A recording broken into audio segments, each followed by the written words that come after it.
오늘 이 자리에서 국민 여러분과 당원 여러분께 매우 유감스러운 소식을 전하지 않을 수 없습니다. 당내 민주주의와 법치주의가 심각한 도전을 받고 있으며 저는 이 사태를 바로잡기 위해 입장을 발표합니다. 원내대표는 의원총회를 소집할 권한이 있을 뿐 최고위원회의를 소집할 권한이 없다는 것은 상식입니다. 그러나 천하람 원내대표는 최고위원회 소집 권한이 없음에도 불구하고 어제 긴급 최고위원회의를 개최했다고 주장하며 사실상 사적 모임을 소집했습니다. 더 나아가 그 자리에서 당대표 직무정지를 의결했다고 발표한 후에 스스로 당대표 직무대행을 통칭하는 초유의 사태가 발생했습니다. 우리 당원당규 어디에도 최고위원회가 당대표의 직무를 정지할 수 있다라는 근거는 없습니다. 오히려 당원당규는 정식으로 열린 최고위원회조차 당대표 직무를 정지할 수 없도록 명확히 규정하고 있습니다. 이에 대해 천하람 원내대표 측은 법적 근거 없이 주민소환법을 준용했다고 주장하고 있습니다. 그러나 이는 법률적 상식조차 무시한 억지 논란에 불과합니다. 개혁신당은 헌법과 법률 그리고 당원당규를 기반으로 운영되는 정당이지 특정 세력이 자의적으로 규칙을 해석하고 적용하는 조직이 아님을 알립니다. 국민의힘조차 이준석 전 대표를 축출할 때 최소한 절차적 정당성을 갖추려고 했습니다. 적법한 절차에 따라 윤리위원회를 개최하고 당원당규에 명시한 적법한 의결 과정을 거쳐서 제명 결정을 내렸죠. 우리는 당시 그 결정을 폭거라고 비판했지만 최소한 형식적 요건을 갖추었기 때문에 그 효력 문제를 문제 삼지는 못했습니다. 그러나 지금 천하람 원내대표가 하는 행동은 그것과는 차원이 다릅니다. 오로지 당대표를 몰아내기 위해서 어떠한 수단이라도 동원할 수 있다라는 듯 불법적이고 비상식적인 방식으로 마구잡이로 사용하고 있습니다. 이것이 우리가 꿈꾸었던 개혁신당의 모습입니까? 천하람 원내대표가 주장하는 당원소환제는 현행 당원당규에 비추어 보았을 때 법적으로 성립할 수 없습니다. 당대표에 대한 당원소환을 진행하기 위해서는 다음의 4가지 필수 단계를 거쳐야 합니다. 첫째, 소환 사유의 적법성입니다. 당원 7조 1항에 따르면 당대표 직무정지는 법령민 당원당규 윤리강령 위반 등 직무 수행이 불가능한 중대한 사유가 있을 때만 가능합니다. 그러나 이러한 사유가 존재하지 않는다는 점을 당대표실에서 이미 공식적으로 밝혔고 단순히 기분이 나쁘다라거나 순응하지 않는다라는 이유만으로 결코 정당한 사유가 될 수 없음을 밝힙니다. 두 번째, 청구인 요건입니다. 당원 및 당비 규정 제5조 2항에 따르면 당원 소환을 청구하려면 으뜸당원의 서명이 필요합니다. 그러나 지난 일요일 마감되었다는 1만 5천여 개의 서명이 공식 절차를 거치지 않은 채 단 하루 만에 검증되었다는 것은 심각한 의문을 불러일으킵니다.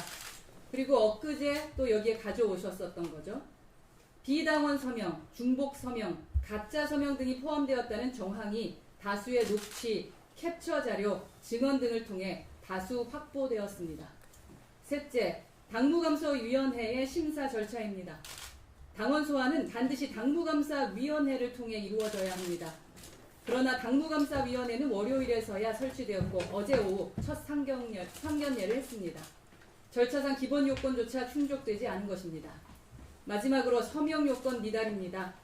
으뜸당원의 20% 이상 그리고 각 시도당별 으뜸당원의 10% 이상이 서명이 있어야 하는데 제출된 서명부에는 서명자의 소속조차 명확히 기재되지 않았습니다. 이러한 졸속적 절차는 도저히 인정될 수가 없습니다. 당대표실은 절차적 하자를 보완하기 위해서 당무감사위원회를 설치하는 등 합리적인 해결 방안을 제시했음에도 불구하고 이준석 의원 측은 이를 무시한 채 불법적인 방식을 고수하고 있습니다. 더욱 심각한 문제는 이준석 의원 측이 당원 소환 요청서를 접수한 후 다시 가져가겠다며 당대표실 직원에게 폭력을 행사했다라는 점입니다. 이 과정에서 당대표실 직원들이 부상을 입고 병원에 입원하는 참담한 사태까지 벌어졌습니다. 정치적 갈등이 있다고 해도 폭력은 결코 정당화될 수 없습니다. 개혁신당은 이러한 폭력 행위에 대해 단호히 대응할 것입니다.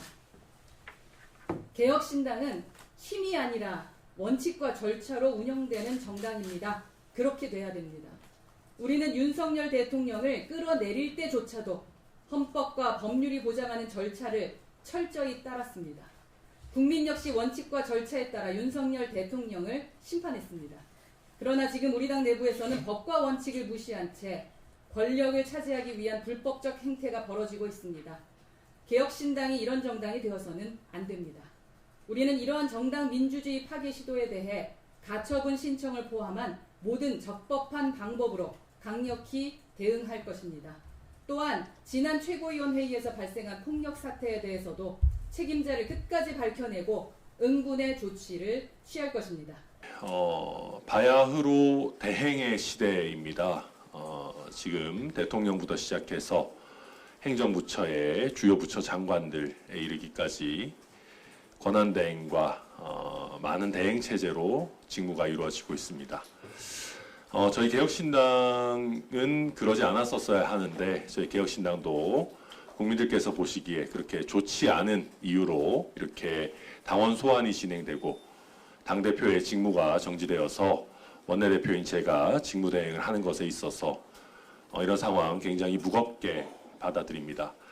특히 원내대표로서 개혁신당 지도부 내의 갈등과 어떤 파행적인 요소들이 미리 보다 잘 관리되고 또 잘 조율되어서 이렇게 외부로 표출되지 않도록 했었어야 되는데 저 스스로도 많이 부족했다라고 생각합니다. 그러나 이러한 저희 이기 지도부의 실패와 파행이 외부로 노출되어 특히 저희 개혁신당의 진성당원, 으뜸당원의 과반 이상이 당원 소환을 청구하실 정도의 상황이 됐다면은 이 당원들의 민주적 의사 표출을 받아들이는 것 역시 개혁신당 모든 당직자들의 의무입니다. 그 어떤 사람도 특히 당원 소환 청구의 대상이 된 사람은 본인의 권한을 주장하면서 당원 소환 절차의 진행을 막거나 지연하려고 해서는 결코 안 됩니다. 겸허하게 당원들의 민주적 의사결정을 따라야 합니다. 그런 상황에서 저희 개혁신당은 당원 소환 제도의 취지에 맞게 당원 소환의 대상이 된 분들의 직무를 적절하게 배제하고 최대한 신속하게 당원 소환의 투표를 거쳐 그 결과에 따라 당무 복귀 여부가 판단되도록 할 것입니다. 그러기 위해서 오늘 최고위는 신속한 저희 당원 소환 투표 일정과 그 방식을 의결하려고 합니다. 비공개 회의를 통해서 그 일정과 방식이 확정되는 대로 우리 국민과 당원 또 언론인 분들께 즉각적으로 말씀드리도록 하겠습니다. 사실 지금 국내외적으로 굉장히 많은 일들이 있습니다. 트럼프 대통령의 두 번째 임기가 시작이 되었고 어제는 윤석열 대통령이 직접 헌법재판소에 출석해서 변론을 하는 헌정사 초유의 일까지 있었습니다. 내일은 윤석열 대통령과 김용현 장관이 진실 공방을 하는 장면이 국민들께 보여질지도 모릅니다. 국가적인 위기 상황이고 그런 상황이다 보니 오히려 대외적 리스크에는 전혀 대처하지 못하고 있습니다. 특히 국민의힘과 더불어민주당이 서로 적대적 공생관계 속에서 극단적 대립만 이어갈 때 그 사이에서 국민의 미래를 생각하고 국민의 삶을 생각해야 할 개혁신당의 역할은 더욱 중요합니다. 그런데 개혁신당이 지금 이런 상황에 혼돈의 상황에 빠져 있을 여유가 없습니다.